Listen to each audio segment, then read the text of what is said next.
अस्सलामुअलैकुम बच्चे रहमतुल्लाहि बरकातहू। कैसे हैं आप लोग? तो आज हम देखेंगे क्लास 8 की पोएम नंबर 3, कविता नंबर 3, प्रभात। प्रभात कविते के कवि है किशोर बड़ी। किशोर बड़ी हे प्रसिद्ध कवी. त्यांचा पाकळ्या, चारोळी संग्रह, पहाटेच्या प्रतीक्षेत, काव्यसंग्रह, धुम्मस, वऱ्हाडी स्तंभलेखन इत्यादी लेखन प्रसिद्ध आहे. तसेच त्यांनी अनेक चित्रपटासाठी गीत लेखन केले आहे. काळी मालिका व चित्रपटातून अभिनय केला है. हास्यबेड़ी.com यामध्ये त्यांनी 300 प्रयोग केले आहेत. उनको बहुत सारे पुरस्कार भी मिले हैं. राष्ट्रीय सेवा दल का, सामाजिक शिक्षक पुरस्कार आदि पुरस्कार मिले हैं. प्रस्तुत कविता में कवि किशोर बड़ी क्या बता रहे हैं कि विज्ञान यानी तंत्रज्ञान बोले तो आज की नई साइंस और टेक्नोलॉजी को लेके आज का नया जो युग है, आज का जो नई सेंचुरी है उसमें है तो हमारे वास्ते नॉलेज के लिए, हमारे एजुकेशन के लिए नए नए रास्ते निकले हैं. हम नई पीढ़ी को हमको अलग अलग टैलेंट मिल रहा है, नए नए चांसेस मिल रहे हैं. और हमको क्या करना है, भेदभाव मतलब छोटा अमीर गरीब जाति भेदभाव सब भूल के है तो नए रास्तों पे काम करते हुए हमारे देश को ऊपर ले जाना है. प्रस्तुत कविता क्या करीबी है? प्रस्तुत कविता है किशोर या मासिक में से, मासिक यानी जो महीने में एक बार पब्लिश होता है, मासिक में से 2017 के मासिक में से, फरवरी 2017 के मासिक में से ली हुई है. तो देखो बच्चों कविता क्या है देख लेते हैं. हे ज्ञानाचे तेज पसरले नव्या युगाच्या नभात, कलागुणाच्या क्षितिजावरती ही प्रतिभेची प्रभात. भव्य पटांगण बाग मनोहर, फुलपाखराचे जग सुंदर, आपुलकीचे श्वास पसरे मनामनातून येथे निरंतर. गुरुजनाची अमूल्य शिकवण या स्पर्धेच्या युगात, कलागुणाच्या क्षितिजावरती ही प्रतिभेची प्रभात. पायभरणी अस्तित्वाची, प्रयोगशाळा व्यक्तित्वाची, तन सुदृढ मन विशाल होई येथे रुजवणूक त्या तत्वाची. विचारधारा तीच वाहते नसा नसात रगारगात, कलागुणाच्या क्षितिजावरती प्रतिभेची प्रभात. नवीन सपने नवीन आशा ही प्रगतीची नवीन परिभाषा, परिश्रमाने अभ्यासाने उन्नत बनू आपलो देश. मिटवून सारे भेद चला मानवताच्या युगात, कलागुणाच्या क्षितिजावरती ही प्रतिभेची प्रभात. तो देखो बच्चे कविते में कवि बता रहे प्रभात कविते में कवि बता रहे किशोर बाड़ी, हे ज्ञानाचे तेज पसरलेल्या नव्या युगाच्या नभात. मतलब सब तरफ क्या हो गया है, पढ़ाई के बारे में, पढ़ाई की उजाला पहुंच गया है. और कौन सा युग है? नया युग है. नए युग के आसमान में क्या हो गया है, सब तरफ से पढ़ाई का बोलबाला है. कलागुणाच्या क्षितिजावरती प्रतिभेची प्रभात. कलागुणा मतलब हमारे अंदर जो टैलेंट रहता. क्षितिज बोले तो किसको बोलते पता है क्या? जहाँ पे अपने को ऐसा लगता है, हम ऐसा दूर से देखते हैं नदी के किनारे वगैरह, तो हमें ऐसा लगता है कि ज़मीन और आसमान मिल रहे हैं. वो जो लाइन रहती है उसको क्षितिज बोलते. तो उसकी चढ़ाई के वहाँ पर हमको ऐसा लग रहा प्रतिभा है. वो प्रतिभा मतलब वो भी टैलेंट है. उसकी सुबह में हमको हमारे टैलेंट को क्या करना है, क्षितिज के ऊपर मतलब ऊंचाई पे लेके जाना है. भव्य पटांगण बाग मनोहर, फुल पाखराचे जग सुंदर, आपुलकीचे श्वास पसरे मनामनातून येथे निरंतर. भव्य पटांगण यानी बहुत बड़ा मैदान है. बाग बोले तो बगीचे, गार्डन वगैरह जो रहते हैं बहुत भरे हैं.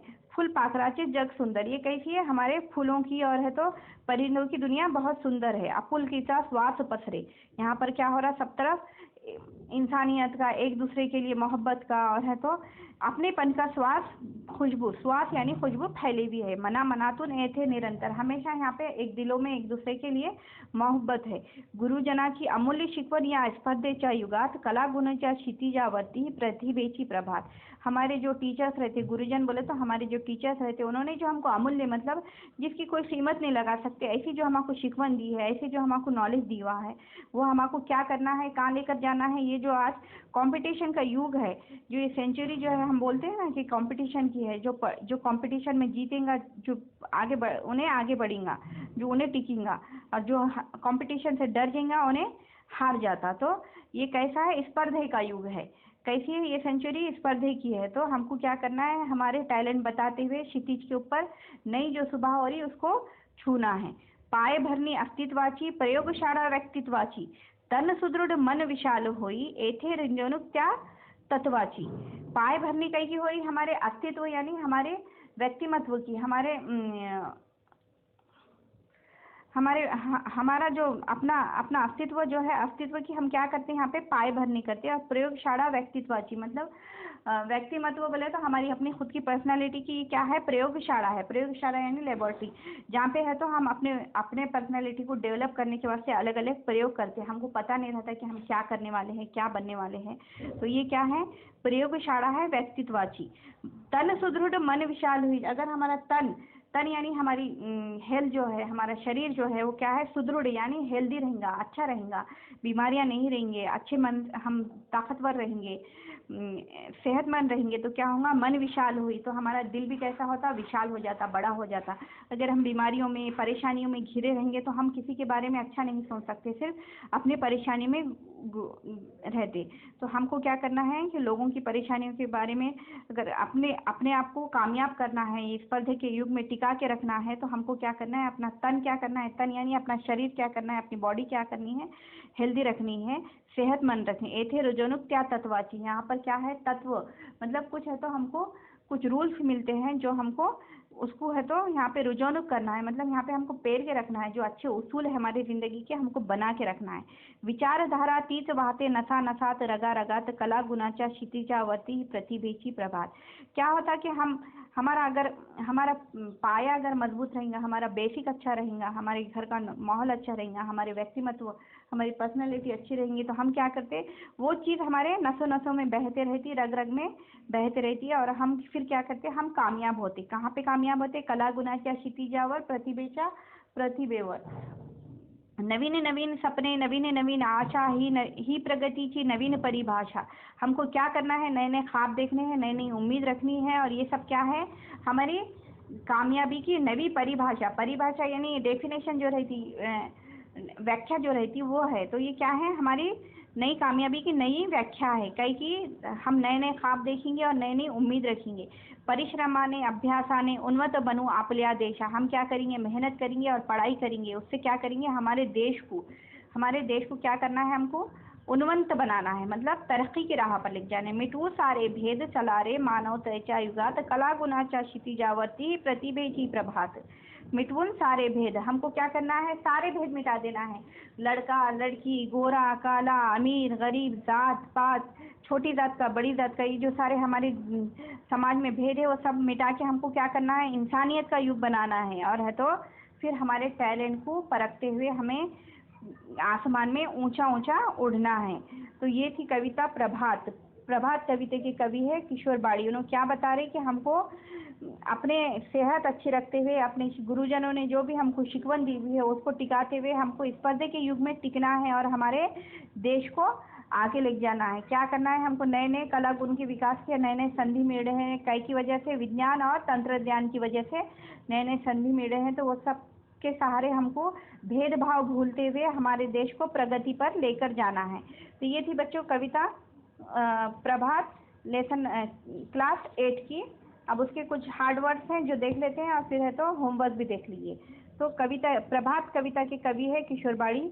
शब्दार्थ है, पहला है नभात, नभात यानी आकाश।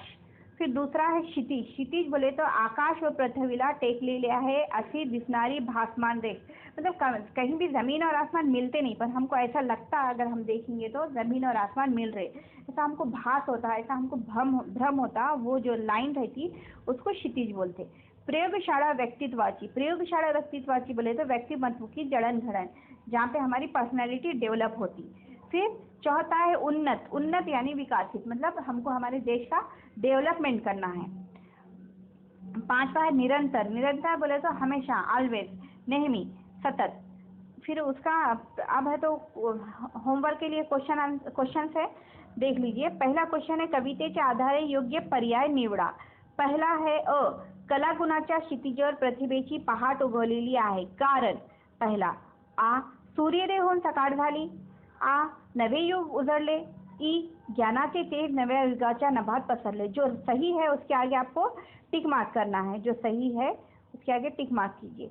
फिर दूसरा है कवीच्या मते मानवतेचे युग, कवि के मत से मानवते का युग कौन सा है, मानवाचे युग, नव्या विचाराचे युग। तीसरा है भेद नसलेले युग। तो जो सही है उसके आगे आपको टिक करना है। फिर प्रश्न दूसरा है, प्रश्नाची उत्तरे लिहा। कवीने वर्णिलेले प्रतिभेचे प्रभात कोठे होणार आहे। फिर दूसरा इसका आंसर लिखना है आपको। फिर दूसरा है कवीच्या मते व्यक्तिमत्वाच्या प्रयोगशाळेत कोणते गुण रुजतील, इसका आंसर लिखना है। फिर तीसरा है प्रगति नवी परिभाषा कौन सी है, कवि के मते कवि प्रगति की नवी परिभाषा कौन सी है। ये होमवर्क आपको करके रखना है। इंशाल्लाह नेक्स्ट लेक्चर में हम आपको इसके आंसर प्रश्नों के उत्तर बताएंगे। चलिए, अल्लाह हाफिज।